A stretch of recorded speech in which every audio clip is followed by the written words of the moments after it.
নাই স্যার। এই মেলা হয় আমরা দেখি, আমরা 11তম দেখছি এবং বিভিন্ন সময় দেখতেছি স্যার। আমাদের কথা যে আমরা মাদকের পক্ষে না, আমরা চাচ্ছি যে মাদকের বিপক্ষে, কিন্তু এটা তো সিস্টেমেটিক করতে হবে। যারা সাধু সন্ন্যাসী যারা ঘর বাড়ি ত্যাগ করেছে তাদের জন্য কি স্যার? তাদের তো আমরা তো সংশোধন করবো, তারা আমাদের ইসলামের পথে দাওয়াত দেবো, শান্তির পথে দাওয়াত দেবো। আপনার নাম কি? স্যার আমার নাম মুস্তাফিজুর রহমান। মুস্তাফিজুর রহমান। জি স্যার। আপনি মাদকের কথা বলতেছেন তো ডিস্ট্রিক্ট ম্যাজিস্ট্রেটের সামনে বসে? স্যার এটা তো আমাদের আলোচনা স্যার। এটা যে কত বড় ধৃষ্টতা, ঠিক আছে? আপনি বুঝতে পারছেন? আপনি কি অ্যাডভোকেট? জি স্যার। এটা গণতান্ত্রিক দেশে আপনি কিসের অ্যাডভোকেটই করছেন? স্যার আমি সিটাং ইউনিভার্সিটি থেকে পড়াশোনা করছি, LLB LLM। আপনি জানেন না যে ডিস্ট্রিক্ট ম্যাজিস্ট্রেটের সামনে বসে আপনি একটা গুরুতর বিষয় কথা বলতেছেন? এইটু সেন্স আপনার নাই?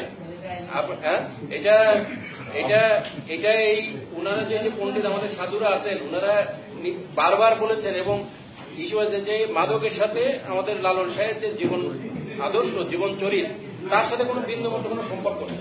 আপনি সেটার আবার সাফাই গাইতেছেন এখানে বসে বসে? না আমি সাফাই না স্যার, আমার ব্যাখ্যাটা আপনি ভুল বুঝতেছেন হয়তো।